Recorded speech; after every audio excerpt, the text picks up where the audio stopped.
Baik, sedikit mereview dari pertemuan malam kemarin, yaitu tentang kontraindikasi bekam, di mana kondisi-kondisi ini adalah kondisi orang yang tidak boleh dibekam. Kenapa? Karena akan berakibat fatal bagi kesehatan atau bagi kondisi orang tersebut. Gitu. Kalau dipaksakan terus dibekam, gitu ya. Karena walaupun bekam itu metode sunnah, walaupun bekam itu adalah metode yang disyariatkan gitu ya, tapi kita tetap harus menggunakan kaidah-kaidah keilmuan untuk bisa melakukannya gitu. Tidak bisa kita sembarangan, mentang-mentang sunnah, di dalam sunnah terdapat kejayaan, terus kita sembarangan. Nah, itu yang tidak diperbolehkan. Tetap, apalagi yang namanya ilmu kesehatan, berhubungan dengan tubuh orang lain, bahkan berhubungan dengan nyawa orang lain, itu kaidah keilmuannya, kaidah yang memang perlu kita lakukannya, sangat harus kita perhatikan.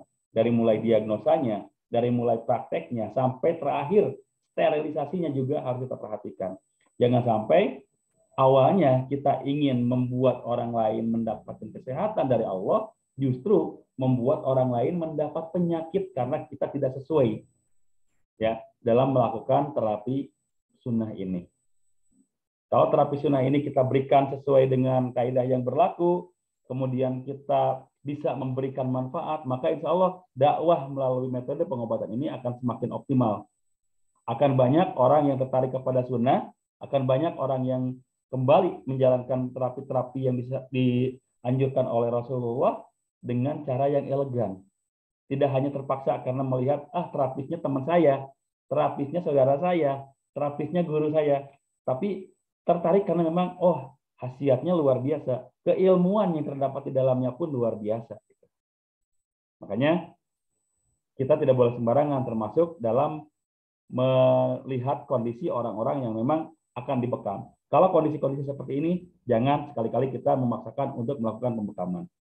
Yang pertama, yang tidak boleh dibekam itu adalah orang dengan keluhan anemia atau kurang darah. Sekali lagi saya ingatkan, kurang darah itu bukan tensinya yang rendah, bukan hipotensi, tapi kadar trombosit, kadar hemoglobin yang memang kekurangan. Termasuk kalau memang volume darahnya kurang juga, itu tidak boleh dibekam karena akan berbahaya, membuat orang tersebut drop kesehatannya. Yang kedua, wanita pada saat haid hari pertama atau sedang banyak-banyaknya keluar darah. Jadi ingat, kalau lagi banyak-banyaknya keluar darah, perempuan sebaiknya jangan dibekam dulu. Tunggu sampai beberapa saat, beberapa hari, baru silahkan bekam. Itu pun tidak dianjurkan di area-area yang berhubungan dengan rahim. Kenapa? Karena titik-titik rahim itu darah statisnya, darah kotornya sudah dikeluarkan melalui proses haid tersebut. Gitu. Jadi sudah tidak perlu kita lakukan proses pembekaman lagi. Kalaupun mau dibekam, silakan ambil titik-titik yang lain. Masih banyak titik yang bisa dieksploitasi dalam proses pembekaman bagi wanita yang sedang haid. Ya. Jadi haid boleh dibekam? Boleh ketika sudah berakhir masa keluarnya banyak darah. Yang ketiga, wanita hamil pada trimester pertama. 3 bulan pertama jangan dibekam dulu. Karena pada 3 bulan pertama itu adalah kondisi janin sedang mengalami pertumbuhan. Kalau kita ganggu dengan proses pembekaman, nutrisinya terhambat, karena darah harus membentuk dinding darah baru, itu akan mengakibatkan janin tidak terbentuk secara sempurna. Nauzubillahi min dzalik, bisa menjadi atau mengakibatkan kecacatan pada janinnya. Ya. Jadi hati-hati untuk wanita yang hamil pada trimester pertama, jangan dibekam, apalagi di titik rahim. Terus, pasien yang baru selesai makan, belum 1 jam makan, sudah dilakukan proses pembekaman. Itu bisa mengakibatkan proses pencernaannya tidak berlangsung sempurna. Nutrisi-nutrisi yang seharusnya masuk ke dalam tubuh kita, itu akan terbuang. Ya, tidak akan terbuang percuma, bahkan akan mengendap di beberapa organ tubuh, termasuk di pankreas salah satunya. Ya, makanya untuk orang yang baru selesai makan, jangan langsung dibekam. Silahkan berikan dulu waktu setidaknya 2-3 jam untuk menyempurnakan dulu proses pencernaannya. Kemudian, pasien dengan keluhan hipertensi maligna, kemarin sudah saya jelaskan, hipertensi maligna itu adalah hipertensi atau naiknya tensi darah yang terjadi secara sekaligus, yang terjadi secara mendadak. Bukan karena kecenderungan bahwa orang ini sering mengalami hipertensi, tapi terjadinya mendadak. Biasanya dia 130, 120, tapi tiba-tiba pada saat dibekam 180, itu berarti dia mengalami hipertensi maligna. Sebaiknya jangan dibekam dulu, karena kalau dibekam akan naik dulu sedikit darahnya. Kalau pembuluh darahnya tidak kuat, bisa akan mengakibatkan pecahnya pembuluh darah. Ya. Jadi yang hipertensi maligna jangan dilakukan proses pembekaman. Pasien yang terlalu tua, sekali lagi, tua dari segi kondisi, bukan tua dari segi usia. Karena kalau tua usia, ada orang yang 100 tahun lebih, kondisinya masih memungkinkan dibekam. Tapi ada juga orang yang baru 40 tahun lebih sedikit, sudah tidak memungkinkan lagi untuk dibekam. Jadi sekali lagi, tua di sini bukan tua karena usia, tapi tua karena kondisi. Ya. Yang berikutnya, pasien dengan keluhan diabetes mellitus yang sudah pada tahap gangren, itu tidak boleh dibekam. Dan pasien yang sedang tahap cuci darah juga tidak boleh dibekam.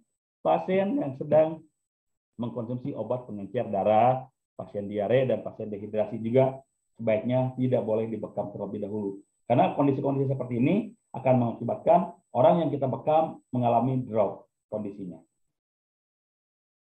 Kemudian ada beberapa daerah yang tidak boleh dibekam. Salah satunya adalah lubang alamiah tubuh. Lubang alamiah tubuh jelas tidak mungkin dibekam karena tidak bisa dibekam. Kita nggak mungkin membekam mulut kita, membekam telinga kita, membekam hidung kita nggak mungkin. Ya, jelas. Yang kedua, pembuluh darah area limfatik, area pertahanan tubuh seperti leher bagian depan, ketiak, dan selangkangan itu tidak boleh dibekam karena kalau area limfatiknya terambil, maka daya tahan tubuh, imunitas tubuh kita akan menurun secara drastis. Dan itu akan mengakibatkan banyaknya toksin masuk ke dalam tubuh kita tanpa terkontrol. Ya. Berikutnya, cairan sinovial. Apa cairan sinovial? Cairan peluma sendi. Cairan peluma sendi itu berada di belakang atau berada di sendi besar. Kalau misalkan ini siku, di depannya ini adalah cairan sinovial. Kalau lutut, biasanya di belakangnya adalah cairan sinovial. Itu tidak boleh dibekam karena bisa mengakibatkan cairan sendinya terambil, sendi kita tidak bisa digerakkan. Mungkin bisa mengalami kelumpuhan. Ya. Kemudian bagian kepala bawah, ya, bagian belakang kepala bagian bawah. Jadi di bawah koma 2, ini yang lembek di bawah koma 2 ini tidak boleh dibekam karena di situ adalah posisi dari otak kecil kita. Kalau dilakukan pembekaman di situ, khawatirnya suplai darah bersih, suplai oksigen, suplai nutrisi ke otak kecil terhambat sehingga mengganggu kinerja dari otak kecil kita. Khawatirnya malah mengakibatkan kepikunan, amnesia, demensia. Jadi bisa mengakibatkan memori di dalam otak kita itu hilang akibat nutrisi yang tidak berjalan sempurna kepada otak kecil kita.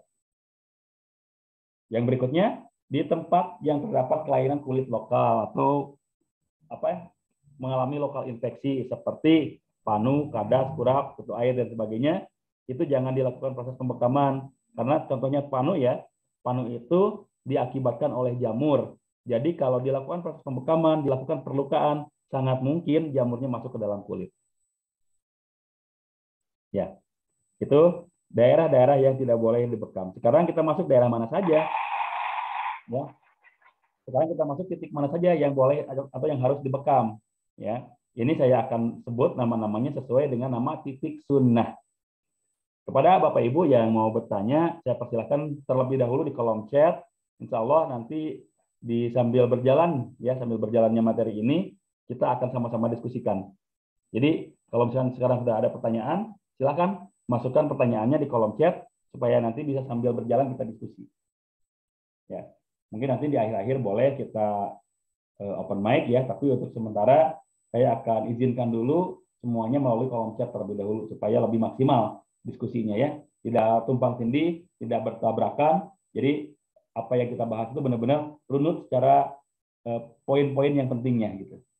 Sesuai PowerPoint kan, poin-poin yang punya powernya kita runutkan. Berikut nama-nama titik bekam.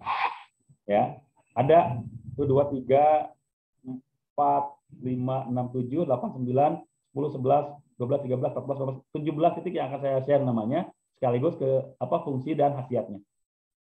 Yang pertama, titik di puncak kepala. Ya, bukan di unyang-unyangnya ini, tapi di puncak kepala. Sejajar dengan telinga. Ya, di tengah-tengah sejajar dengan telinga. Itu namanya titik umu mugit.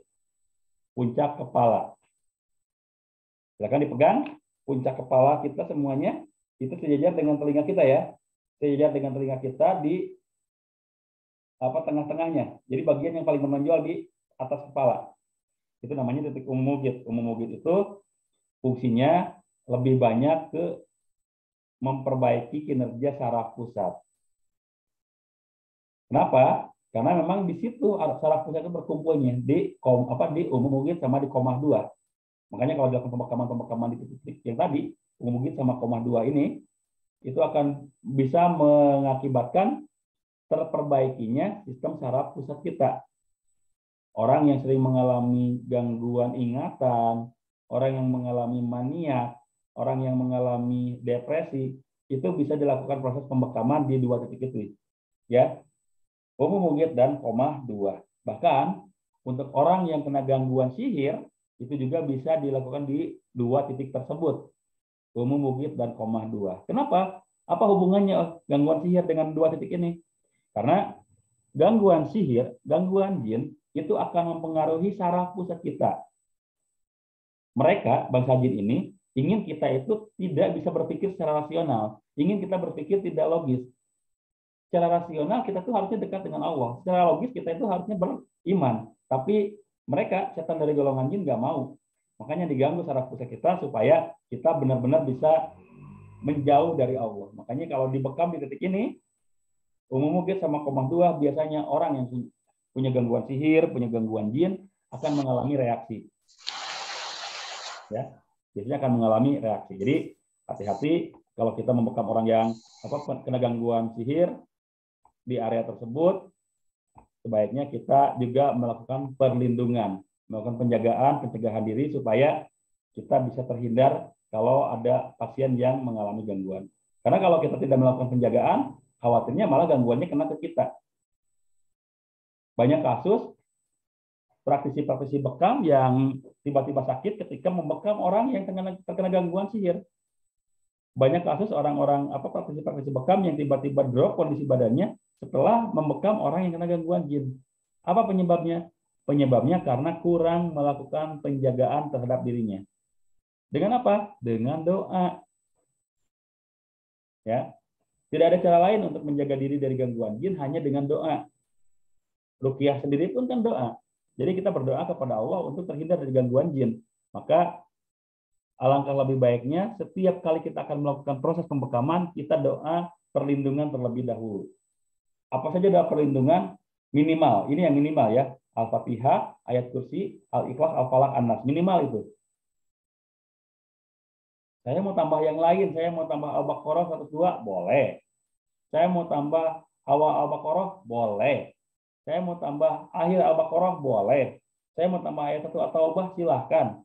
Nggak ada pantangan khusus. Yang jelas, niatkan apa yang kita bacakan itu untuk sebagai perlindungan kita dari gangguan yang mungkin bisa terjadi kepada diri kita. Gangguan jin, gangguan sihir yang mungkin bisa terjadi kepada diri kita. Ya, jadi sebaiknya kita melakukan doa perlindungan diri terlebih dahulu. Kemudian jangan lupa sebaiknya kita pun punya wudhu. Jadi sebelum membekam itu sebaiknya kita punya wudhu. Apa? Karena punya wudhu itu adalah bagian dari cara kita mencegah adanya gangguan jin masuk ke dalam diri kita. Ya, itu 2 titik yang sangat mungkin dilakukan terapinya kepada orang-orang yang kena gangguan jin.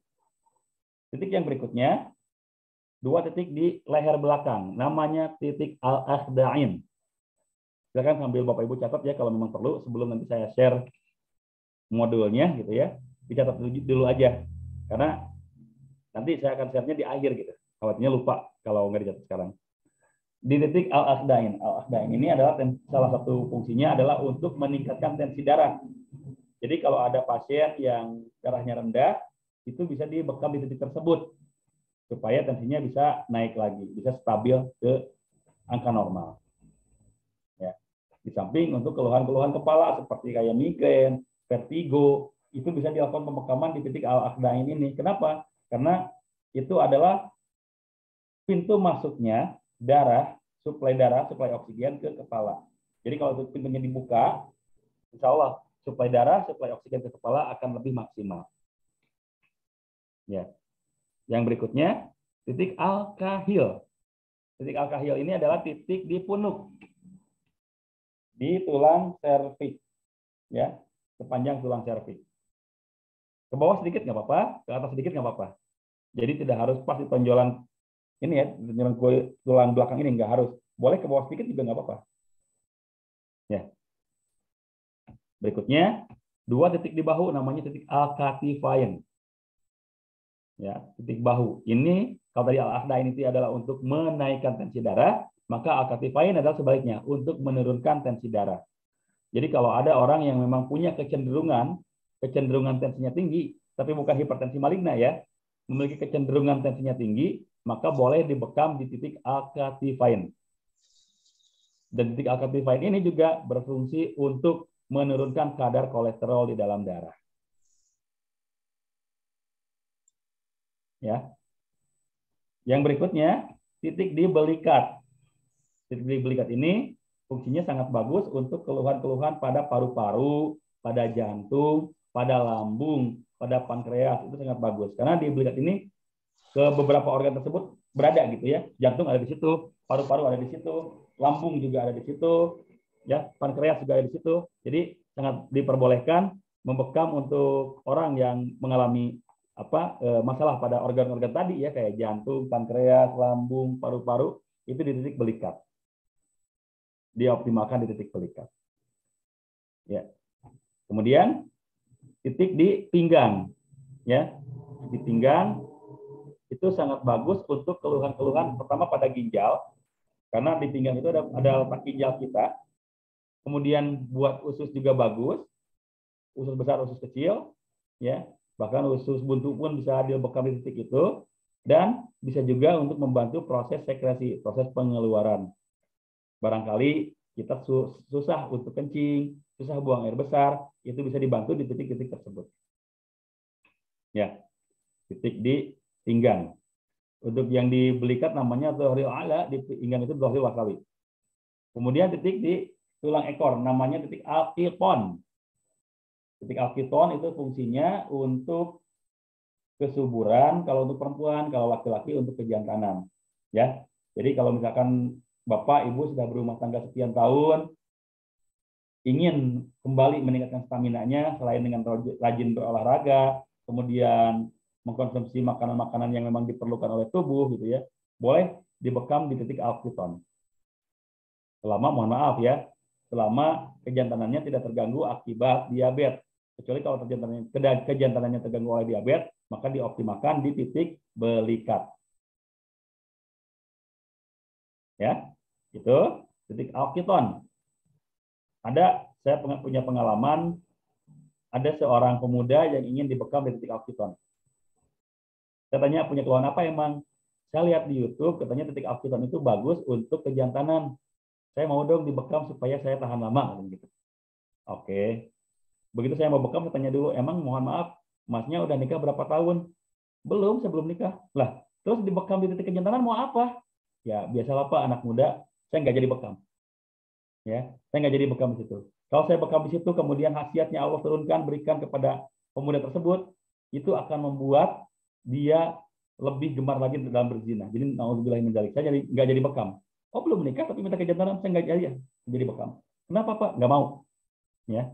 Dan sampai sekarang dia nggak datang lagi ke sini. Malu dia mungkin ya.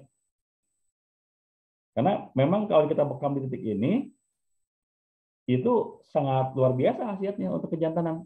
Ada peningkatan yang signifikan gitu. Biasanya cuma kuat 2-3 menit, ini bisa lebih dari 10 menit biasanya gitu. Apalagi kalau dibantu dengan yang lainnya ya, kayak olahraga atau konsumsi herbal yang diperlukan, itu kan lebih bagus lagi khasiatnya. Ya. Jadi titik al-qiton. Kemudian ada titik di betis namanya titik sok. Sok pakai kop ya.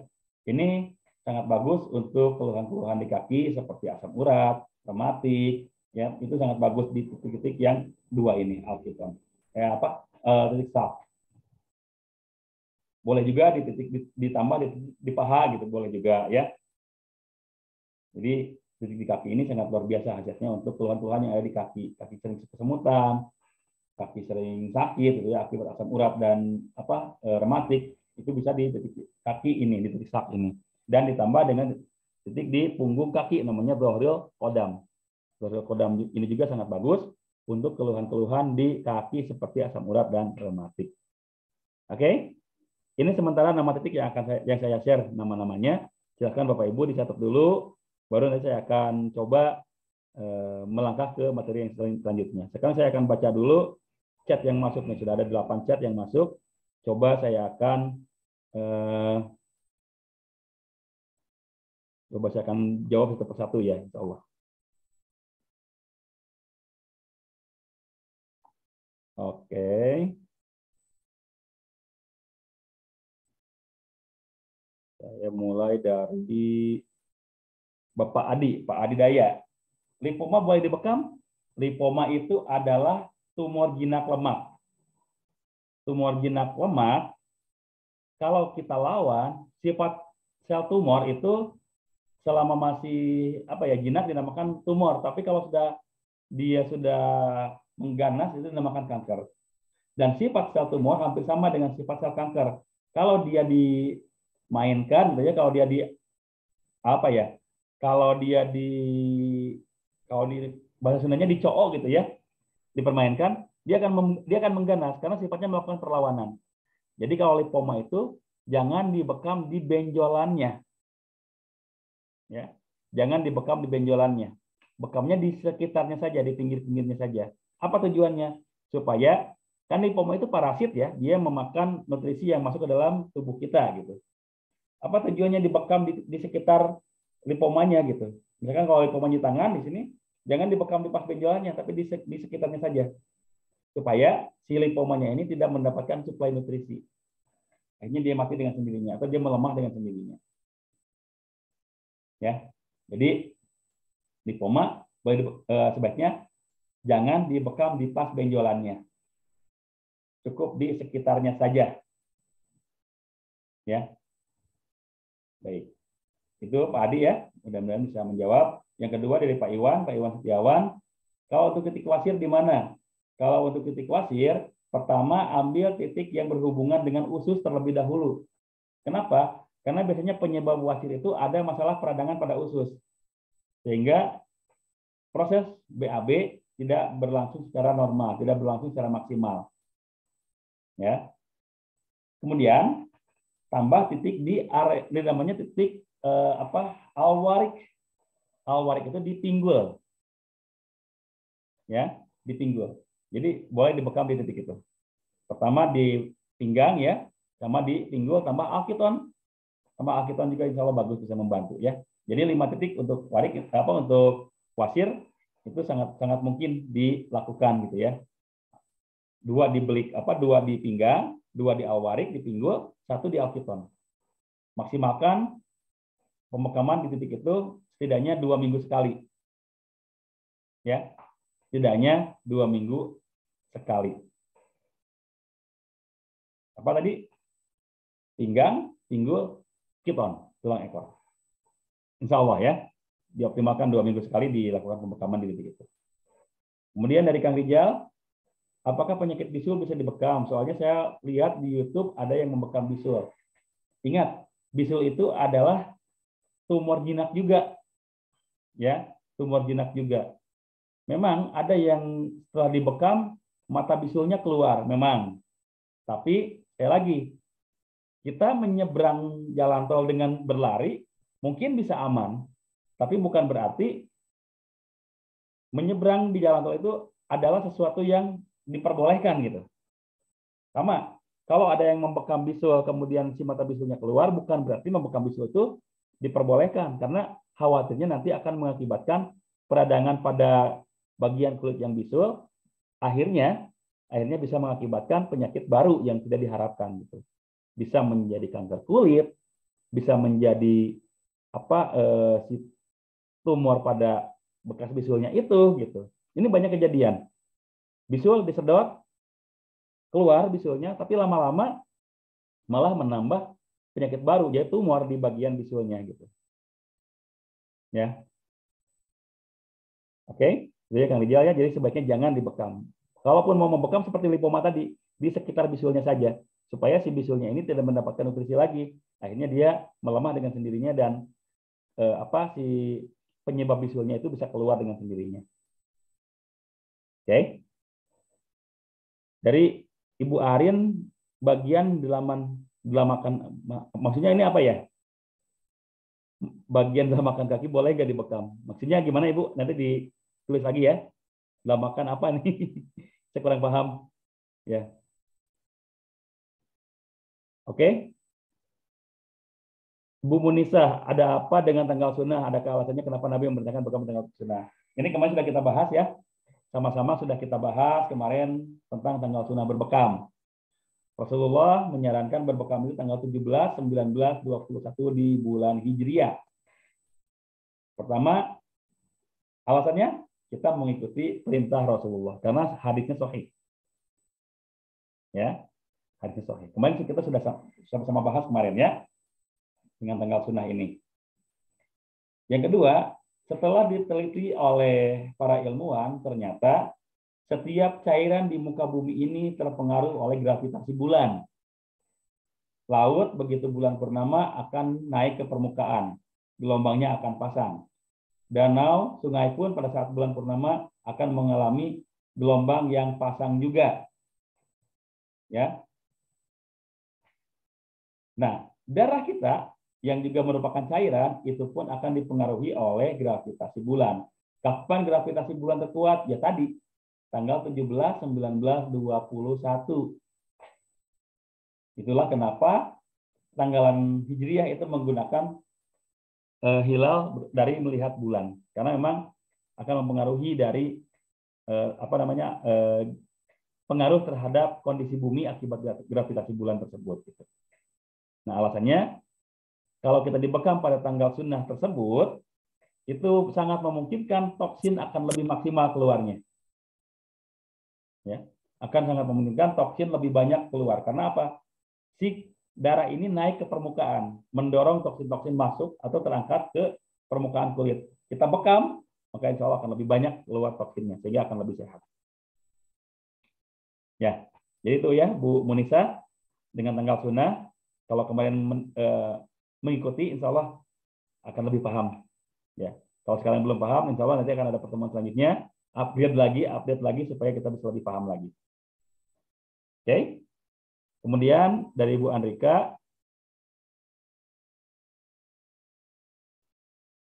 khusus kepala apakah hanya boleh dilakukan oleh senior atau ahlinya? Ya, kalau memang kita masih belajar pun sebetulnya boleh-boleh saja, Bu. Ya, karena dalam membekam itu tidak ada kata senior, tidak ada kata ahli. Yang ada itu adalah kemauan gitu ya.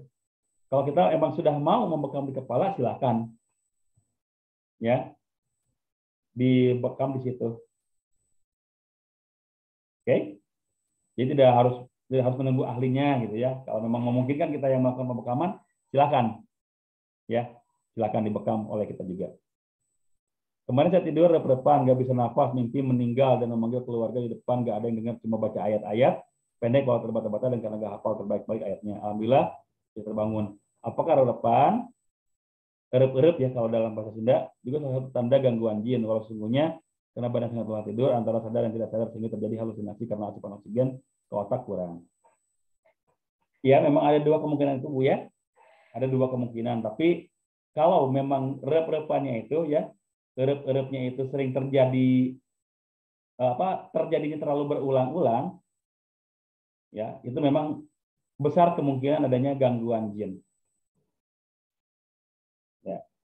Kecuali kalau memang kita ini kondisi seperti ini ya, kondisinya memang sangat capek gitu, sangat lelah, itu memang ada kemungkinan terkena erep-erep juga gitu. Tapi kalau misalkan kita kondisinya biasa-biasa aja, tiba-tiba sering mengalami erep-erep gitu ya, tindihan atau paralysis sleeping gitu ya, itu memang hampir bisa dipastikan ada gangguan jin. Ya, kalau terlalu sering Bu. Kalau misalkan masih biasa-biasa aja, ya dalam kondisi tadi ya, dalam kondisi kelelahan, ya memang ada kemungkinan kita memang sedang mengalami kelelahan. Tapi sebaiknya kalau memang mengalami erep-erep, begitu bangun perbanyak dengan istighfar aja. Ya langsung perbanyak istighfar. Kenapa? Karena bisa menetralisir ketenangan jiwa kita dengan istighfar itu, insya Allah. Begitu kita terbangun dari langsung perbanyak istighfar. Ya. Sebelum kita membacakan ayat-ayat ruqyah, perbanyak dulu istighfar. Ya. Itu ya, Bu Novi ya. Selanjutnya, Pak Adi, herbal kejantanan. Herbal kejantanan banyak sekali, Pak. Ya. Banyak sekali herbal kejantanan.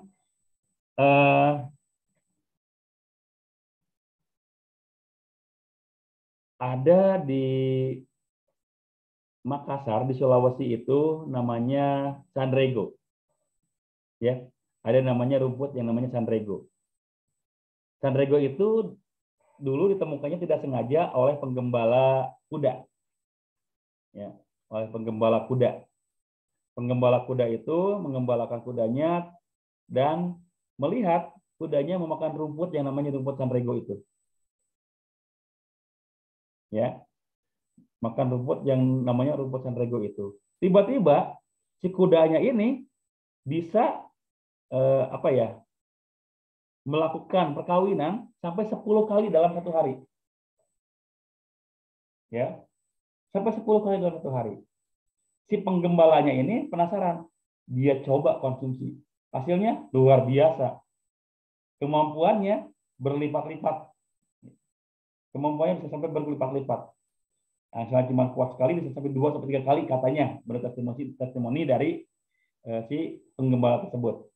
Dan setelah diteliti oleh beberapa peneliti, ternyata rumput Sandrego ini luar biasa. Memang untuk meningkatkan kejantanan sangat bagus sekali. Ya, jadi memang ada yang namanya rumput Sandrego kalau di Makassar, kalau di Sulawesi Selatan. Tapi kalau di kita banyak juga sebetulnya herbal-herbal yang bisa menambah kejantanan. Contohnya lenca. Lenca apa ya kalau dalam bahasa Indonesia? Apa ya lenca ya? Pokoknya kalau di daerah sana itu lenca namanya. Nanti searching ya, lenca dalam bahasa Indonesia apa gitu ya. Silakan di searching. Itu lenca bagus juga menambah kejantanan. Dari Korea ginseng bagus. Dari Arab tongkat ali bagus juga gitu ya. Hajar jahanam bagus.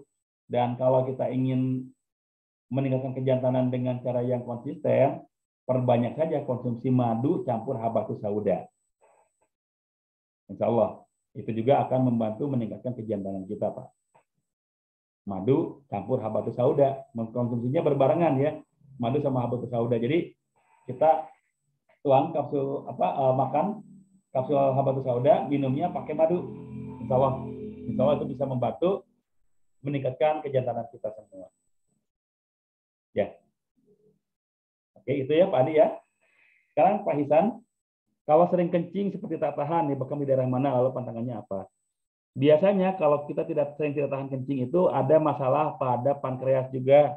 Karena kalau misalkan kita mengalami diabetes, kadar gula terlalu tinggi, salah satu gejalanya adalah beser, sering buang air kecil. Ya, sering buang air kecil. Oke. Nah, cara yang paling efektif untuk membekam orang yang sering tidak tahan kencing atau beser, pertama perbaiki pankreas, yaitu dibekam di titik belikat. Khawatir si sering kencingnya itu karena adanya masalah pada kelebihan kadar gula di dalam darah. Salah satu gejala diabetes adalah sering kencing, Pak. Ya, salah satu gejala diabetes itu adalah beser, sering kencing. Maka silakan dilakukan pembekaman di titik yang berhubungan dengan pankreas, yaitu di belikat. Tambah titik yang berhubungan dengan ginjal. Ya, titik yang berhubungan dengan ginjal yaitu di pinggang sejajar dengan siku. Itu berhubungan dengan ginjal. Boleh dibekam di situ supaya ginjalnya bagus, kandung kemihnya bagus ya. Itu bisa bisa membantu juga proses lancarnya pembuangan kita. Terutama pembuangan air kencing kita. Ya. Jadi 2 titik tadi ya, di belikat sama di pinggang. Itu bisa membantu proses penyembuhan orang yang sering tidak tahan kencing. Insya Allah. Silakan dicoba ya. Bu Andika, jadi semua bisul nggak boleh dibekam. Sebaiknya jangan, karena dikhawatirkan nanti akan terjadi masalah yang tidak kita harapkan. Oke, Ibu Imas, recordingnya ada, insya Allah ada. Ini juga sedang kita record ya. Nanti seperti saya bilang, nanti silakan di searching saya akan share linknya, link YouTube-nya supaya Bapak Ibu bisa menyaksikan link YouTube saya juga gitu ya. Oke. Ponakan saya sering bisulan akibat alergi, kadang kecil, kadang besar, sehingga kami bekam sampai keluar darahnya, tapi sampai sekarang langganan bisul jika banyak makan padangan, apalagi telur. Oke? Kalau karena alergi, jadi jangan dibisulnya, Bu. Ya, jangan dibisulnya. Karena kalau dibisulnya, itu tetap tadi akan bisa mengakibatkan peradangan pada kulit gitu ya. Ya. Jadi sebaiknya dibekam di titik yang bisa menghilangkan alerginya, bisa menetralisir alerginya. Salah satunya di bagian usus dan di bagian paru. Dimaksimalkan titik itu.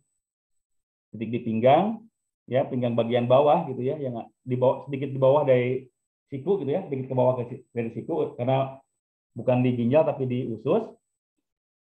Ditambah di titik di paru-paru, karena kalau paru-paru, pankreas, kemudian ususnya sehat, maka kecil kemungkinan kita akan mengalami alergi. Ya. Terus kalau misalkan memang sudah ketahuan ada alergi telur, sebaiknya ya jangan terlalu banyak, karena memang alergi itu terjadi akibat terlalu banyak mengkonsumsi makanan-makanan yang memang tidak seharusnya dimakan. Ya. Jadi itu ya Bu Andika ya. Oke. Kemudian bagian kaki yang bawah itu namanya apa? Telapak kaki ya mungkin maksudnya ya. Telapak kaki. Oke. Bukan kaki yang punggung. Telapak kaki. Oke. Telapak kaki memang ada beberapa yang melakukan proses pembekaman, tapi sebaiknya jangan dibekam di situ. Kenapa? Karena telapak kaki itu pertama adalah bagian dari arus baliknya pembuluh darah kita. Arus baliknya pembuluh darah kita. Jadi sebaiknya jangan dibekam di telapak kaki. Ya. Yang kedua, telapak kaki itu adalah bagian paling sering terkena kuman karena sering menginjak bagian-bagian yang tidak kita yang langsung kena gitu, langsung kena ke lantai, langsung kena ke bawah, langsung kena ke tanah gitu ya. Jadi kalau dilakukan pembekaman di situ, khawatirnya akan mengakibatkan terjadinya infeksi. Ya, khawatir terjadi infeksi. Bentar, ada yang masuk ini. Bentar ya. Siapa nih yang masuk? Saya mute dulu ya, mohon maaf. Oke, sekali lagi. Telapak kaki itu sebaiknya jangan dibekam karena tadi berhubungan dengan titik saraf ya, titik saraf pusat, titik saraf arus balik titik saraf, aliran darah juga ya, dan di telapak kaki itu adalah yang paling rentan terkena infeksi kalau dilakukan proses pembekaman. Ya, itu ya Bu Arin ya, jadi sebaiknya jangan dibekam di telapak kaki, beresiko. Ya. Oke, Pak Budi Purwanto, di video tadi bekam berapa menit waktu keluar dan dikasih minyak zaitun. Setelah saya bekam apa tidak dioles betadin. Oke, yang pertama, waktu berbekam itu dari mulai perlukaan sampai di lap darahnya itu ya, itu 3 sampai 5 menit saja, Pak.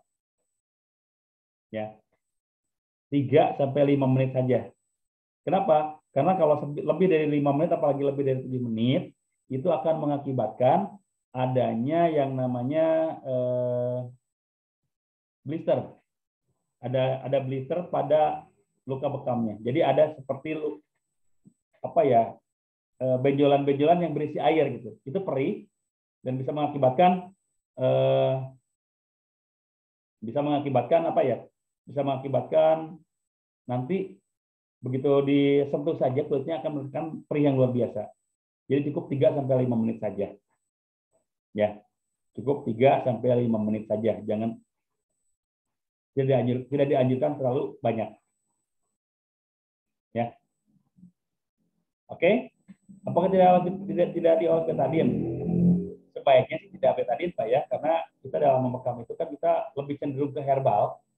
Jadi dikasih minyak zaitun, insya Allah itu akan mempermudah proses penyembuhan luka gitu. Sebaiknya tidak diolah betadin. Pertama, kalau diolah betadin itu bisa mengakibatkan nanti ada noda pada baju setelah dibekam. Ya, jadi sebaiknya jangan menggunakan betadin. Oles minyak zaitun saja atau minyak but-but nih kata Kang Elin. Ya, minyak but-but juga boleh. Selain minyak but-but apalagi banyak kok. Sebetulnya minyak herba yang lain boleh. Minyak habatus sauda boleh. Bahkan minyak kelapa sekalipun kalau kita dalam kondisi urgent gitu ya. Tapi minyak kelapa asli ya, bukan minyak goreng ya. Minyak kelapa asli itu bisa dipakai untuk dioleskan pada luka bekas bekam. Jadi selain minyak zaitun, but-but boleh, minyak habatus sauda boleh, minyak herbal-herbal yang lain pun boleh, selama itu tidak membuat efek panas pada lukanya. Karena ada kan kayak minyak seret, ini kalau minyak seret itu panas ke luka. Jadi sebaiknya kalau minyak seret tidak gitu. Selama itu minyak-minyak yang tidak mengakibatkan efek panas terhadap luka bekas bekam, silakan dipakai. Ya. Jadi sebetulnya minyak zaitun yang saya pakai itu hanya sebagai contoh bahwa kita menggunakan herbal yang direkomendasikan oleh Rasulullah. Bekam adalah metode sunnah, maka gunakanlah herbal-herbal juga yang berhubungan dengan sunnah. Ya, oke. Untuk tusukan jarum bagusnya berapa titik jumlah tusukannya untuk keluarkan darahnya? Dalam satu titik kop ya, satu titik kop bekam, biasanya kita menggunakan jumlah yang ganjil. Dari mulai 11 sampai 33. Ya, lebih dari 33 itu bisa mengakibatkan kulit mengalami luka yang terlalu ekstrim. Ya. Itu pun kalau kopnya besar sampai 33 itu. Kalau misalnya kopnya yang kecil, ya mungkin 11 sudah cukup. Ya. Jadi tidak boleh bagusnya ganjil antara 11 sampai 33 titik. 11 sampai 33 tusukan ke jarum bekam. Ya. Itu ya. Baik. Sudah selesai pertanyaan-pertanyaan. Saya akan melanjutkan untuk ini ada satu lagi. Kalau dipatok ular atau serangga, boleh dibekam pas titiknya. Kalau itu boleh. Ya. Kalau itu boleh. Karena tujuannya untuk mengeluarkan bisa kan, untuk mengeluarkan bisa binatang tadi dari luka yang memang diakibatkan oleh si binatang tadi gitu ya, baik itu ular atau serangga. Itu boleh. Saya pernah mengalami sendiri, saya kena luka akibat gigitan bukan tawon, bukan lebah juga gitu ya. Hanya sejenis itu serangga, rasanya panas, perih. Saya bekam, keluar darahnya sangat hitam. Alhamdulillah tidak sampai terjadi pembengkakan waktu itu. Ya. Dan saya pun pernah menangani ada orang yang dipatok ular, datang dengan sudah dibalut ya, sudah dibalut di titik di atas yang dia terkena patokannya. Jadi kita bekam di titik yang kena patokannya, alhamdulillah keluar darah yang sangat pekat dan sangat hitam, dan alhamdulillah tidak terjadi pembengkakan. Jadi boleh ya kalau untuk yang dipatok ular. Yang tidak boleh itu tadi luka internal kayak bisul, lipoma itu tidak boleh. Tapi kalau luka eksternal silakan boleh. Bolehkah membekam banyak kopan karena sedikit keluarnya darah? Kalau banyak darah minimal berapa ml pengeluaran darahnya? Bapak, Ibu, banyak atau sedikitnya darah itu bukan patokan bahwa bekam itu berhasil atau tidak. Ya. Banyak atau sedikitnya darah bekam itu bukan patokan. Ada orang yang dibekam cuman keluar darahnya itu berupa titik-titik saja, nggak sampai ngalir. Ada yang dibekam keluar darahnya sampai benar-benar banyak gitu, satu kop hampir penuh. Ada. Yang jelas itu jangan sampai mentang-mentang karena sedikit kita lakukan proses pembekaman yang terlalu berlebihan. Itu dikhawatirkan malah membuat tubuh mengalami traumatik tersendiri gitu. Dan itu bisa mengakibatkan malah terjadinya penyakit yang tidak diharapkan. Ya. Jadi jangan karena kita ingin banyaknya keluar darah, terus kita lakukan proses yang tidak sesuai dengan aturan. Ya.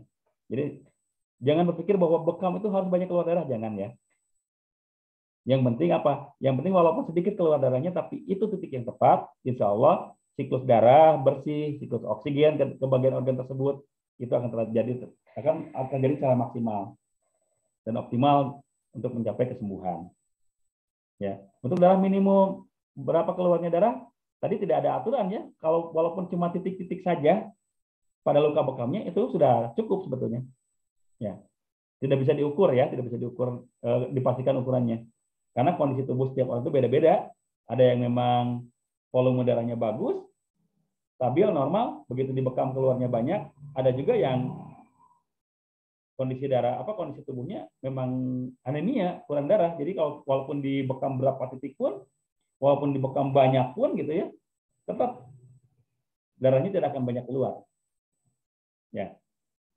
Jadi sekali lagi, banyak atau sedikitnya darah keluar akibat bekam itu bukan menjadi patokan, Ya, ya Pak Hisan. Kalau dari Pak Abdul Rauf, apakah ada efek signifikan jika sebelum dibekam dipijat atau direfleksi dahulu? Mantap ini Pak. Sebelum dibekam, direfleksi atau dipijat dulu itu mantap sekali. Itu kombinasi yang cukup ideal. Kenapa? Supaya aliran darah sebelum dikeluarkan itu dilancarkan terlebih dahulu, baru yang dikeluarkan yang statisnya, yang memang menjadi penyumbatnya. Mantap Pak. Memang sebaiknya seorang pembekam itu bisa pijat juga, bisa refleksi juga, supaya khasiatnya lebih banyak, ya khasiatnya lebih maksimal. Ya. Luka internal itu maksudnya luka yang terjadi sendiri bukan diintervensi dari luar, ya betul kan? Jadi luka yang terjadi sendiri, contohnya misalkan tadi adanya bisul, ya kemungkinan adanya terbentuknya lipoma, terbentuknya kelenjar, itu tidak boleh dilakukan pembekaman karena memang tidak ada intervensi dari luar. Tapi kalau misalkan kena paku gitu ya, kena paku yang dikhawatirkan ada penyebab tetanusnya, boleh itu dilakukan proses pembekaman.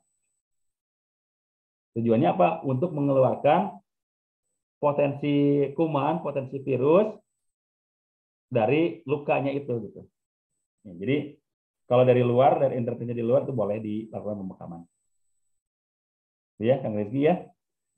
Kalau keseleo dibekam, ya kalau keseleo jelas itu penanganan terbaiknya dengan dipijat. Ya, penanganan terbaiknya dengan diperbaiki yang keseleonya supaya tidak mengalami lebih parah lagi gitu. Ya. Memang bekam itu adalah metode pengobatan yang terbaik. Memang bekam itu adalah metode pengobatan sunnah yang dicontohkan oleh Rasulullah. Tapi bukan berarti semua penyakit bisa dibekam. Contohnya tadi keseleo, patah tulang, ya terapi terbaiknya bukan bekam, tapi perbaikan otot. Kalau untuk keseleo, kalau untuk patah tulang ya perbaikan tulang, pijat tulang itu ya. Jadi kita menggunakan terapi-terapi itu proporsional. Jangan mentang-mentang kita merasa bahwa bekam itu terbaik, maka semuanya dibekam. Ya enggak juga gitu. Proporsional aja. Ya, lakukan pembekaman secara proporsional. Oke, saya kembali share screen di materi yang ini ya. Oke, ini nama-nama titik bekam tadi ya. Yang tadi belum dapat nama-nama titik bekam, saya akan share di sini. Yang pertama, umumugit. Silakan kalau mau dipoto, mau tempatan epilepsi, ayan, ketigo, pergeseran lahir ke bawah juga bisa berpengaruh. Ya, mimisan, sinus, titinus, lingkar berdenging juga bisa dilakukan proses pembekaman di umumugit. Ya. Ini untuk umumugit. Kemudian, yafuk. Yafuk itu ini namanya unyang-unyang ya. Kumincir kalau ada bahasa Sunda itu. Bagian yang kelihatan rambutnya itu berputar di situ gitu ya, putaran rambut. Itu fungsinya untuk epilepsi juga, pusing, ingusan, penglihatan kabur, masalah-masalah di kepala itu bisa di bagian yafuk. Kemudian titik yang namanya titik koma 2. Titik koma 2 juga banyak khasiatnya. Untuk suara hilang bisa, sulit berbicara bisa. Jadi untuk ada orang yang berbicara itu kayak gagap ya, bukan Adis gagap ya, sering gagap gitu ya. Itu dibekam di titik koma 2 itu bisa membantu memperlancar cara dia berbicara. Ya. Pusing, vertigo, schizophrenia, mania, kejang-kejang, gangguan mata juga bisa. Silakan untuk fungsi-fungsinya ini di screenshot aja, ya, di screenshot aja, insya Allah. Saya persilahkan kok. Kemudian setelah itu al-akhdain, akhdain itu di bagian leher belakang, pusing, tuli mendadak, TBC kelenjar, muka bengkak, termasuk ini ya Bell palsy bisa di titik ini al-akhdain. Ya, hipotensi darah rendah karena fungsinya untuk meningkatkan tensi darah, nyeri leher punggung atas bisa juga, terus gondongan bengkak ya di pipi ya, gondongan itu juga bisa di al-akhdain. Kemudian kahil itu di tengah-tengah ya, di tulang serviks, di punduk ya. Itu untuk TBC, meningitis, kejang, asma, bronkitis, flu, batuk pilek, kemudian radang sendi juga bisa di situ ternyata gitu ya. Insomnia, yang susah tidur bisa dibekam di titik kahil. Kenapa? Karena titik kahil itu memberikan efek relaksasi. Orang yang insomnia itu biasanya kadar stresnya terlalu tinggi sehingga dia sulit sekali untuk bisa beristirahat secara baik. Makanya dibekam titik al-kahil itu sangat bagus. Ya, masalah plus mata plus minus cilindris itu juga bagus di titik al-kahil. Ya. Kemudian titik al-katifain. Titik al-katifain itu adalah di dua bahu. Ya, di dua bahu kita. Fungsinya untuk pusing, nyeri lengan atas atau pundak, kaku punggung dan leher, gangguan gerak sendi bahu, nyeri otot, flu, kelumpuhan anggota gerak atas, nyeri otot pundak, pembengkakan kelenjar limpa yang di daerah ketiak ya. Kan ada area limpatik di daerah ketiak itu yang fungsinya untuk mencegah supaya toksin masuk ke dalam tubuh kita. Itu kalau terjadi peradangan di situ boleh juga dilakukan pembekaman di al-katifain. Hipertensi, darah tinggi bisa dibekam di situ juga. Kemudian belikat fungsinya untuk masalah paru-paru, liver, jantung, pankreas, ya, hipertensi dua-duanya bisa di situ karena bisa membantu proses kinerja jantung. Ya. Kemudian al-warik di pinggul, titik ini berfungsi masalah lambung, usus, konstipasi, obesitas, gula, terus rematik, asam urat, nyeri ginjal, dan persendian sakrolumbalis, persendian tulang ekor. Al-warik pinggul ya, bukan pinggang, pinggul. Ini harusnya gambarnya sedikit ke bawah ini harusnya. Kemudian kipon, tulang ekor, fungsinya untuk nyeri punggung bawah, sering ngompol, penglihatan kabur, kram ginjal, keputihan, kesuburan, ejakulasi dini dan impotensi, masalah kandung kemih dan prostat. Itu bagus di alkiton. Makanya alkiton sangat bagus untuk orang-orang yang mengalami ejakulasi dini karena bisa membantu proses kesuburan dan kejantanan. Ini ada namanya titik hamah. Hamah itu di jidat. Ini juga sama fungsinya untuk keluhan-keluhan di kepala, insya Allah semuanya bisa dinetralisir. Kemudian ada titik ruknu, dagu. Ya, ini parasilis facialis kalau mengatur wajah, ya termasuk tadi kayak Bell palsy juga bisa di al-ruknu, pembengkakan gusi, sakit gigi, bengkak sekitar mata bisa di al-ruknu. Maniak bisa juga. Ya. Kemudian shock, titik betis, ini fungsi lambung limpa bisa, gangguan pencernaan bisa, perut kembung bisa, tapi yang lebih efektif itu adalah untuk rematik dan asam urat. Ya, titik shock ini. Kemudian dhahrul qadam, punggung kaki ya, punggung telapak kaki, untuk kelemahan otot wajah juga bisa. Muntah-muntah bisa ya. Distensi perut jadi kayak begah gitu ya, perutnya kayak penuh, itu bisa. Wajah bengkak, nyeri perut, penglihatan kabur. Tapi yang paling optimal untuk yang dua bawah ini, rematik dan asam urat. Ya. Insya Allah itu untuk dhahrul qadam. Ya. Sekarang teknik membekam. Nah, sebelum teknik membekam saya coba buka chat dulu ya. Saya akan buka chat dulu sebentar. Karena sudah ada 5 chat lagi nih yang masuk nih. Ya, saya coba buka ya.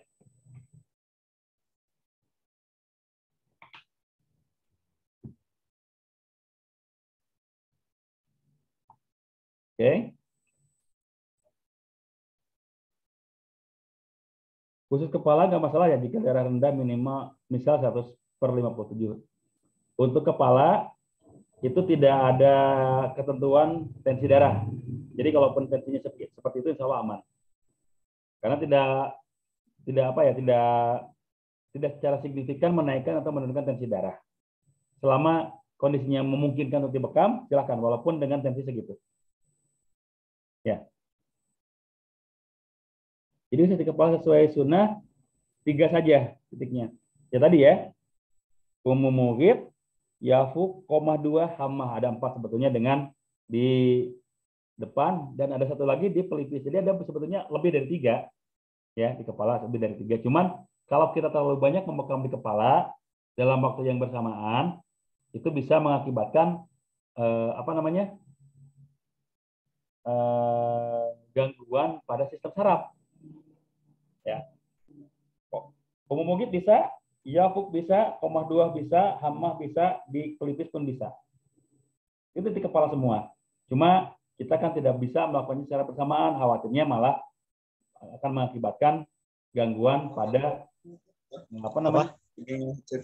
Enggak. Oke, mohon maaf. Ini dulu saya mute dulu. Oke, saya mute dulu. Oke. Oke ya. Karena ini pertanyaan-pertanyaan banyak yang belum terjawab. Mohon maaf sekali lagi ya. Oke. Jadi sekali lagi, titik di kepala memang kalau dari namanya titik sunnah itu lebih dari 3 ya, cuma jangan dilakukan semuanya secara bersamaan. Terus Pak Rezal, biji antara titik yafuk dan umum mukit. Dan bagaimana cara pembekaman di kepala dan leher agar tidak mudah lepas kopnya. Oke, yang pertama, kalau titik yafuk itu di pas ini Pak, unyang-unyang, apa sih namanya? Ya, di tempat yang rambut ini sering ada putaran rambutnya gitu. Ya, dan kalau bahasa Sunda namanya kumincir, kalau bahasa Jawa itu namanya unyang-unyang, nggak tahu kalau bahasa luar Jawa aja. Pokoknya di ini, ya. Kalau umum mukit itu di puncak kepala sejajar dengan telinga kita, Pak. Ya, kalau umum mukit itu puncak kepala sejajar dengan telinga. Gitu. Bagaimana cara pembekaman di kepala dan leher agar tidak mudah lepas kopnya? Disesuaikan dengan ukuran. Kalau di leher, kalau yang lehernya kecil, maka berikan kop yang kecil saja. Karena kalau terlalu besar, itu nanti akan mengakibatkan udara masuk ke dalam kop sehingga mudah lepas. Jadi kalau memang lehernya kecil, ya gunakan kop yang kecil. Kalau lehernya agak besar nih, kayak ukuran leher saya nih, itu pakai yang sedang juga masih memungkinkan gitu ya. Kalau di kepala gimana? Kalau di kepala, usahakan si rambutnya itu sudah tidak bersisa gitu. Benar-benar bersih dari rambut. Karena ada rambut yang masuk di dalam kop itu bisa mengakibatkan ada udara masuk. Ya, ada udara masuk. Sehingga diusahakan bersihkan terlebih dahulu. Terus kalau misalkan sudah bersih, di leher juga sudah pakai kop yang kecil tapi masih lepas gimana? Diolesi dengan minyak zaitun.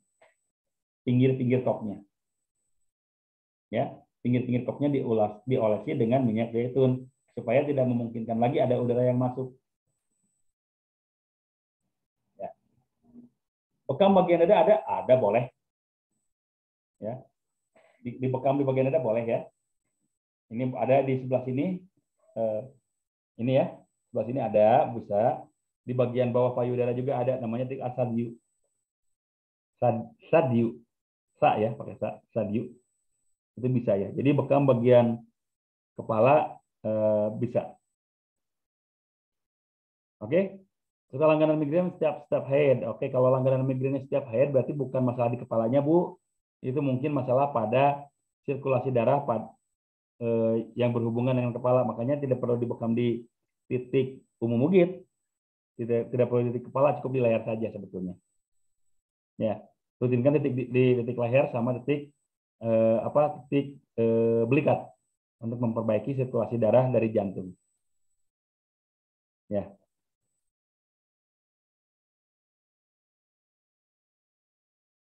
Terus di Kang Elim, kasus kaku leher nyerinya menjalar ke punggung kanan, nyampe tangan sudah dibekam tapi masih kaku, apa ada solusi atau titiknya? Perkara masih belum sembuh ketika melakukan pembekaman, kita kembalikan dulu kepada Allah pertama itu ya. Yang kedua, kalau masih nyeri lehernya, coba mungkin ada masalah di tulang belakangnya yang perlu diperbaiki. Jadi boleh dilakukan pembetulan tulang belakang. Ya, khawatir ada saraf yang kecepit oleh sendi tulang belakang. Ya, apalagi kalau nyerinya sampai menjalar gitu, kemungkinan itu ada berhubungan dengan saraf. Jadi kalau misalkan setelah dibekam ternyata masih belum sembuh juga nyerinya, lehernya masih kaku juga, terus sampai ke tangan kanannya masih kaku, coba perbaiki di tulang belakangnya dengan pemijatan tulang belakang. Ya. Terus posisi ideal berbekam, duduk apa tengkurap, dua-duanya boleh, dua-duanya bagus.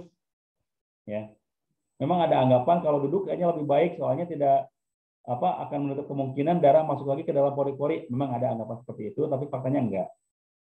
Walaupun tengkurap, darah yang sudah keluar itu nggak mungkin bisa masuk lagi ke dalam. Kenapa? Karena masanya sudah berubah, sudah terlalu sudah terlalu kental ketika sudah berada di luar permukaan kulit, jadi tidak mungkin bisa masuk lagi.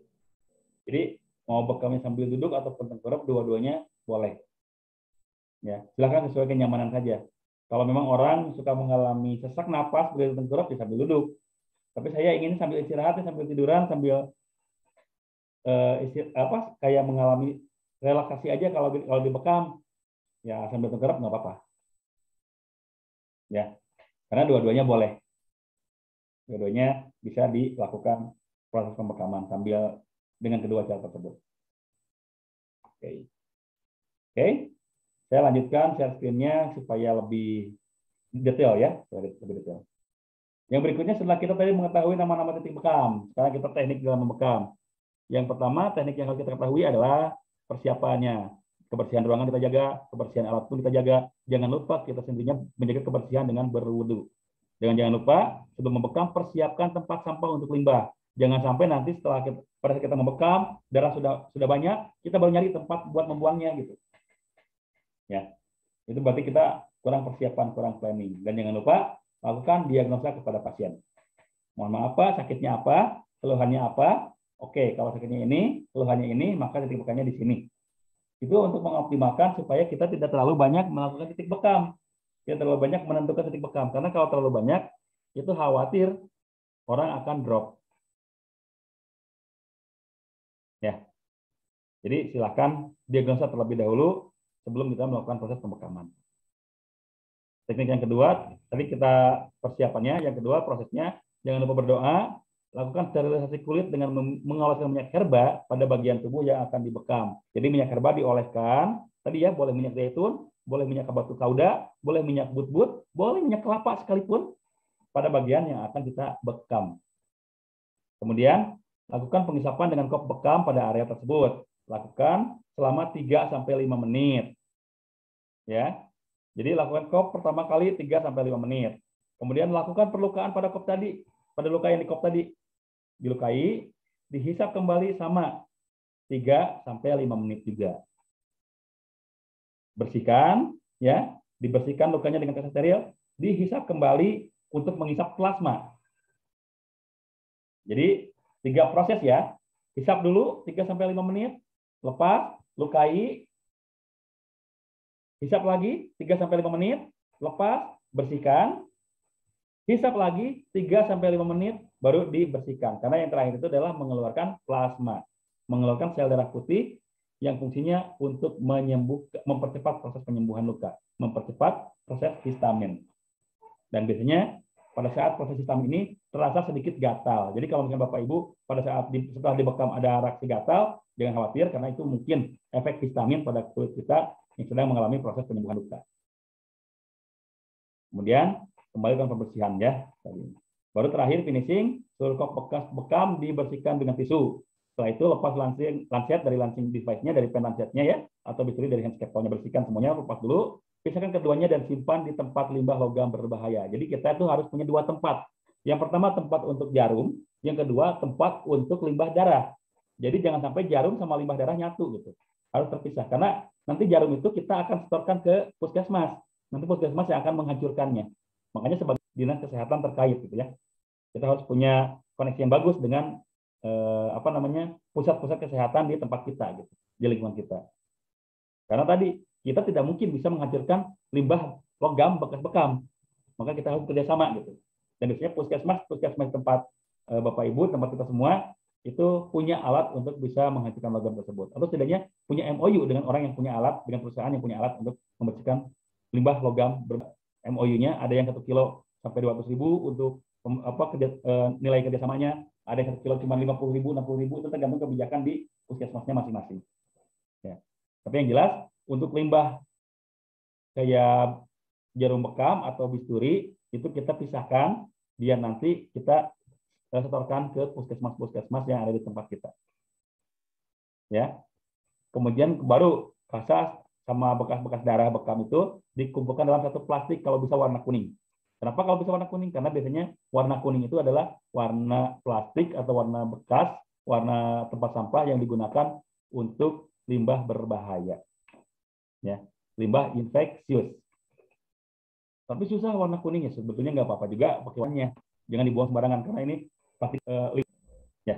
Karena yang ada darah bekamnya itu kalau kita buang sembarangan itu bisa mengakibatkan penyakit. Contohnya kalau misalkan si darahnya itu dihinggapi oleh lalat, hinggap di makanannya, itu bisa double penyakit yang bisa ditimbulkan. Ya. Aturannya warna kuning, tapi kalaupun tidak warna kuning sebetulnya tidak apa-apa selama kita teliti, ya. Kemudian pisahkan menjadi limbah bekam infeksius tadi ya, karena terinfeksi dengan noda darah bekam. Rendam kop bekam dalam cairan klorin dengan campuran 1:10 selama 15 sampai 30 menit. Apa cairan klorin? Cairan klorin itu adalah cairan pemutih pakaian. Bisa Biclean, Sunclean, Softclean pemutih. Itu bikin cairannya perbandingannya 1:10. Kalau kita mau bikinnya airnya 10 liter, maka si cairan klorinnya itu 1 liter. Saya cukup bikin 10 gelas aja, maka cairan klorinnya 1 gelas. Gitu ya. Dan rendam kopnya selama 15 sampai 30 menit di dalam cairan klorin tersebut. Ya. Simpelnya gitu. Saya mau bikin air 10 liter nih, maka klorinnya 1 liter. Saya mau bikin cairan klorinnya 100 liter nih, maka cairan klorinnya 10 liter. Ya, jadi perbandingan 1 berbanding 10. Kok banyak amat sih bikinnya sampai 2 liter? Karena memang kop yang saya pakai hari ini itu banyak. Dan semuanya perlu terendam. Ya. Setelah itu, cuci menggunakan sabun disinfektan. Jadi setelah direndam 30 menit, kasih kopnya itu di dalam cairan klorin, dicuci menggunakan sabun disinfektan. Sabun disinfektan banyak ya, di toko-toko, di warung-warung juga banyak dijual. Bisa Mama Lemon, Sunlight, Slick. Banyaklah sabun-sabun disinfektannya, bisa menggunakan itu. Ya. Kemudian cucinya dengan air mengalir ya. Cucinya dengan air mengalir. Jadi dari keran langsung, jangan sampai ditampung kayak, mohon maaf, kayak tukang bakso di pinggir-pinggir jalan. Cuci mangkoknya dari satu wadah aja. Taruh lagi, jangan sampai seperti itu. Kalau kop bekam, cucinya di air mengalir ya. Kenapa? Karena itu nanti berhubungan dengan darah kan. Khawatirnya kalau kita tidak cuci dengan air mengalir, endapan-endapan darahnya masih ada yang nempel di kop tersebut. Ya. Lap dan masukkan ke dalam sterilisator. Kalau punya sterilisator. Kalau nggak punya, yang penting setelah dibersihkan dengan bersih dan kering, itu disimpan di tempat tertutup. Punya sterilisator bagus, kalaupun tidak punya ya kita tidak mungkin kan memaksakan, apalagi yang mohon maaf ya, yang bekam keliling, yang home care, kita kan nggak mungkin memaksakan harus punya sterilisator. Yang penting tadi setelah dicuci, dibersihkan, dielap sampai kering, bersih dan kering, disimpan di tempat tertutup, itu yang paling penting. Ya. Nah, berikutnya kita akan bahas langkah-langkah dalam berbekam ya. Tadi yang pertama berwudu dulu supaya lebih aman, siapkan alat-alatnya. Ada pen lancet, handpan, kop ya, minyak herba, kasa, tisu, semuanya disiapkan terlebih dahulu, baru kita pun pakai alat-alat kebersihannya. Alat tempur kita sebagai seorang pembekam, sarung tangan, masker, kemudian apron, celemek, itu kita pakai ya. Kacamata Google kalau punya silakan, kalau tidak sih itu bukan wajib. Yang paling wajib itu adalah sarung tangan sama masker. Yang wajib dipakai oleh para pembekam itu adalah sarung tangan sama masker.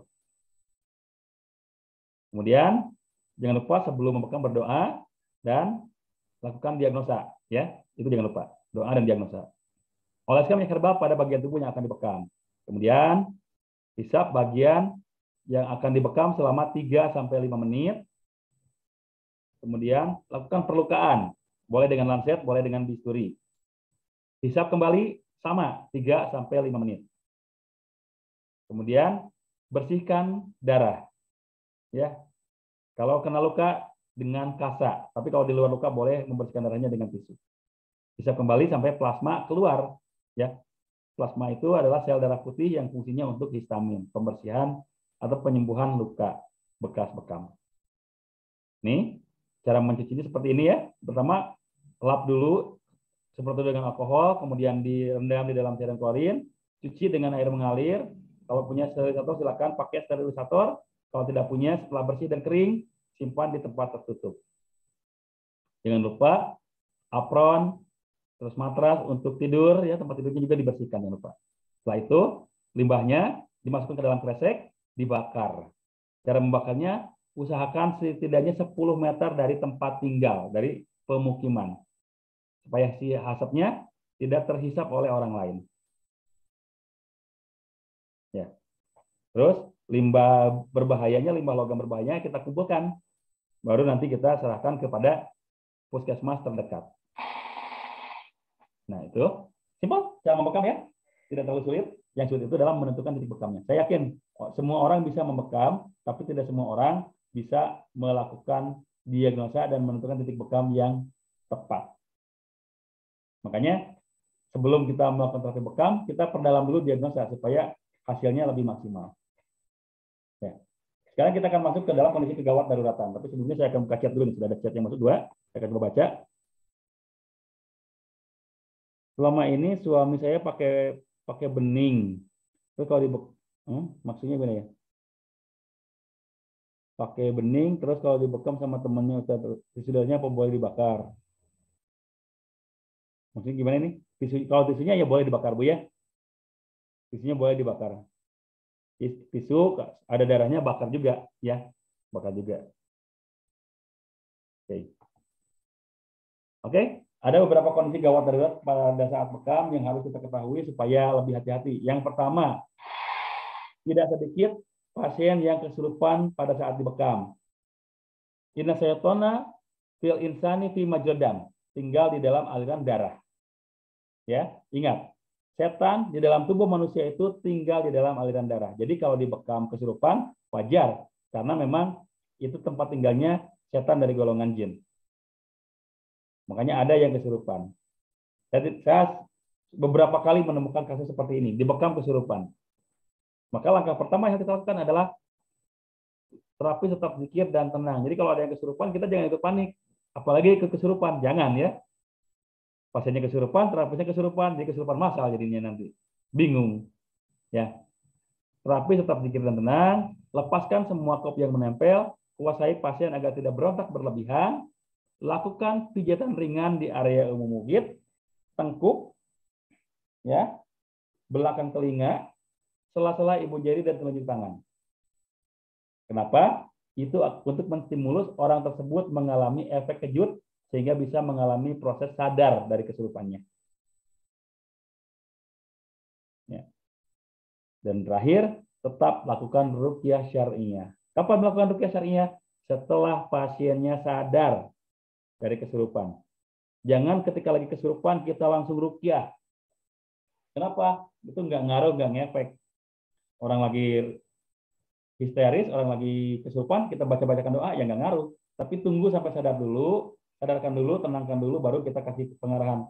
Mohon maaf Bapak, tadi Bapak kesurupan, sekarang kita lakukan terapi ruqyah. Karena kalau sudah dikasih seperti itu, biasanya dia lebih siap. Ya, dia lebih siap dan akan lebih hasiatnya lebih maksimal gitu. Beda kalau orang lagi kesurupan kita ruqyah, itu nggak akan berhasil. Ya, orang lagi teriak-teriak kita teriak-teriak juga, kita nggak bakal berhasil. Tapi kalau di ruqyah, pada saat dia sadar, insya Allah akan mempercepat proses penyembuhan. Ya. Jadi untuk orang yang kesurupan seperti ini ya, terapi tetap zikir dan tenang, lepaskan semua kop yang menempel, kuasai pasien agar tidak berontak berlebihan dengan melakukan pijatan ringan di area umum mugit, tengkuk, belakang telinga, sela-sela ibu jari, dan telunjuk tangan. Ya, setelah di ruqyah, pasiennya sadar, bimbing pasien juga untuk ruqyah juga dan beristighfar. Ya, nah ini juga tidak bisa sering terjadi juga adalah menemukan pasien yang pingsan ketika dibekam. Ya. Bisa karena mungkin dia drop, bisa dia mungkin karena tegang, karena akan dikenai jarum bekam, atau bisa faktor yang lain yang mengakibatkan dia pingsan. Maka penanganannya, lepaskan semua kop yang menempel. Jadi kalau udah pingsan, semua kopnya bersihkan. Kalau sudah ada darahnya, cepat dibersihkan darahnya. Ya. Jadi kalau sudah keluar darahnya, bersihkan secepat mungkin. Kemudian baringkan dengan posisi miring ke lambung kanan dan posisi kepala lebih rendah dari badan. Kenapa? Harus posisinya miring ke kanan karena jantung supaya posisinya di atas. Supaya posisi jantung di atas. Jadi begitu dia berdetak, maka supaya oksigen, suplai darah bersih ke otak itu akan lebih cepat kalau posisi kepala lebih rendah dari badannya. Jadi kalau ada yang pingsan, jangan pakai bantal kepalanya, lepas supaya dari jantung itu cepat ngalir ke otaknya. Jadi lebih cepat sadarnya. Longgarkan semua pakaian, sudah longgar karena lagi dibekam. Berikan udara segar, kalau memungkinkan beri oksigen atau minimal mengipasinya. Jadi kalau ada orang yang pingsan itu jangan dikerubutin, ya, tapi justru berikan relax supaya sirkulasi oksigennya lancar. Ya. Kemudian lakukan pemijatan di area parit antara mulut dan hidung, sudut jari kelingking dan titik umum bugit. Saya lebih suka di sini, parit antara mulut dan hidung, karena ini memberikan efek kejut yang luar biasa pada orang yang pingsan. Itu akan membuat orang cepat sadar dari pingsannya. Ya. Kemudian ada satu lagi yaitu orang yang gatal-gatal setelah dibekam. Ini banyak sekali terjadi. Maaf.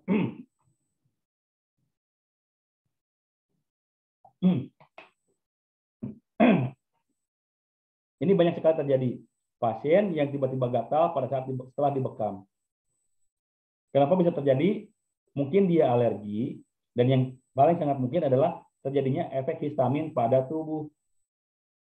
Adanya efek penyembuhan luka pada tubuh oleh sel darah putih. Makanya terjadi rasa gatal. Ya. Makanya kepada pasien-pasien kita yang mengalami gatal setelah dibekam, kita kasih penjelasan, mohon maaf Bapak, Ibu, ini adalah proses penyembuhan, Bapak nggak perlu khawatir. Insya Allah dalam waktu dekat pun gatalnya akan hilang kok setelah lukanya tertutup oleh sel darah putih. Itu aja kasih penjelasannya. Ya. Cara penanganannya gimana? Olesi bagian yang gatal tersebut dengan minyak herba. Jangan digaruk, karena ada luka bekas bekam, kalau digaruk khawatirnya malah mengakibatkan luka semakin besar. Kemudian cukup ditepuk-tepuk saja dan berikan penjelasan bahwa gatal tersebut adalah efek dari proses penyembuhan luka, efek histamin. Ya, tuh.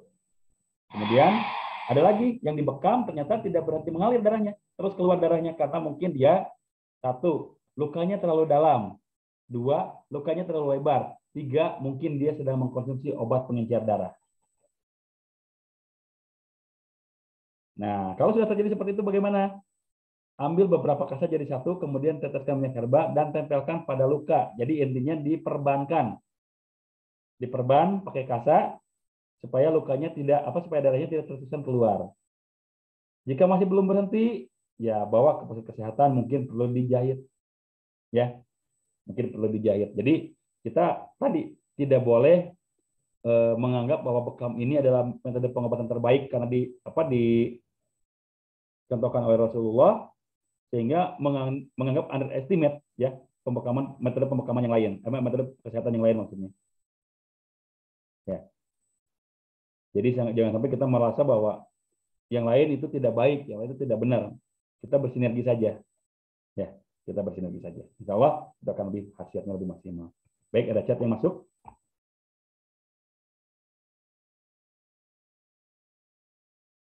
Saya pasien lebih dari satu. Habis bekamnya saya sempat alkohol, langsung buat bekam lagi, aman ya? Sebaiknya jangan Pak. Kalau cuma disemprot dengan alkohol, beberapa kuman, beberapa bakteri itu tidak mati. Maka perlu sterilisasi secara maksimal. Tadi ya, sterilisasinya itu dengan merendam kopnya kurang lebih 15-30 menit, baru dicuci dengan sabun disinfektan. Terakhir baru disemprot alkohol. Ya. Itu ya. Makanya kalau pasiennya lebih dari satu, usahakan titiknya tidak terlalu banyak. Seperti di bukunya Dr. Wada Umar, itu sembuh dengan 1 titik judul bukunya, dan itu lebih maksimal.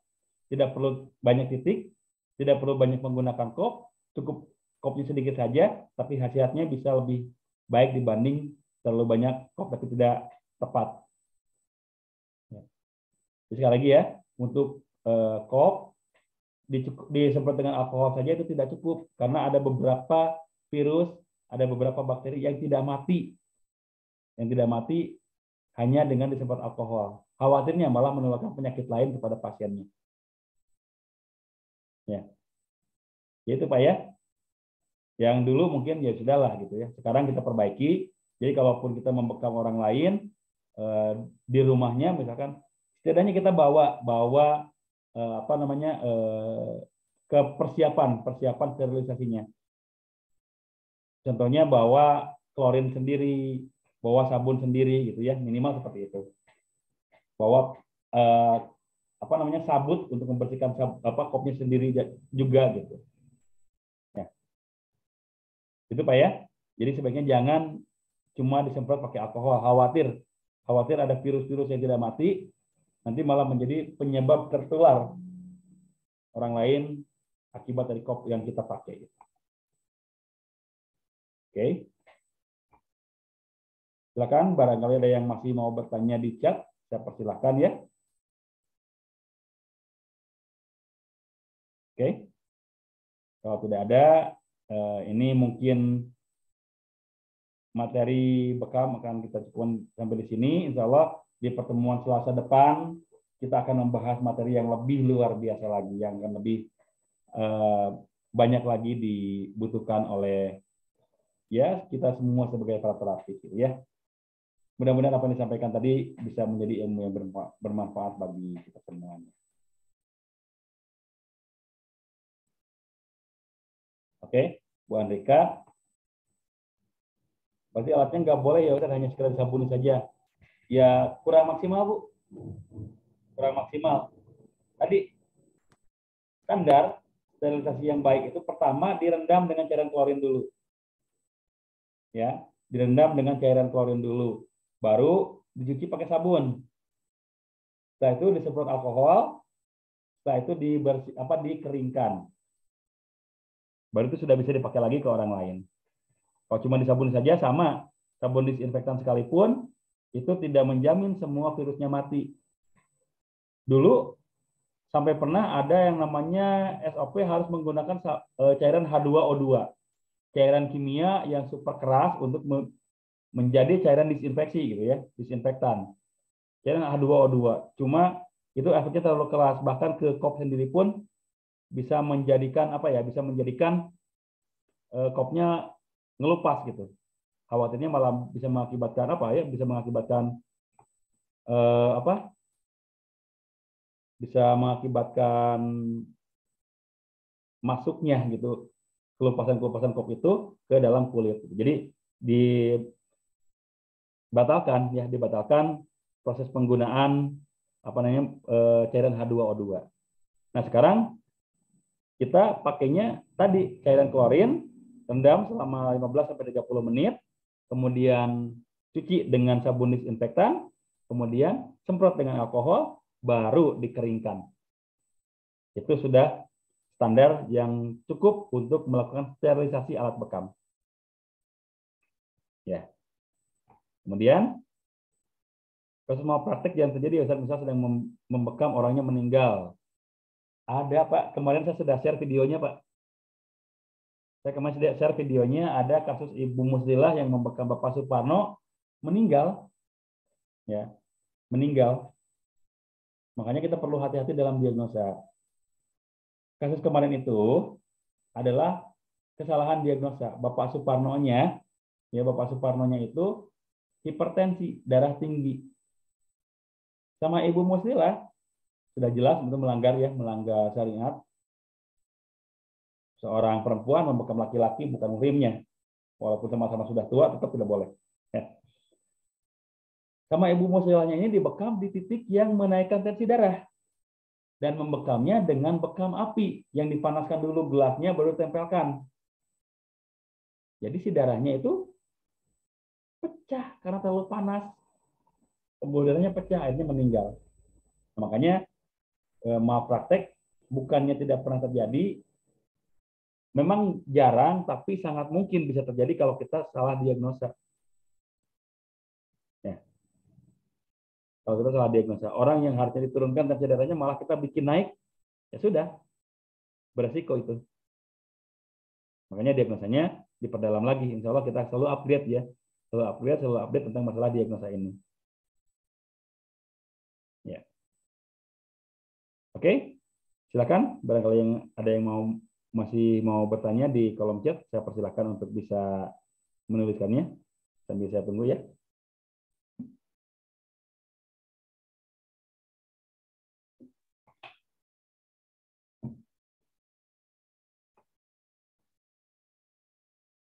Oke, kalau tidak ada mungkin sudah jam 9 lebih seperempat. Jam lagi, 15 menit lagi kita selesai.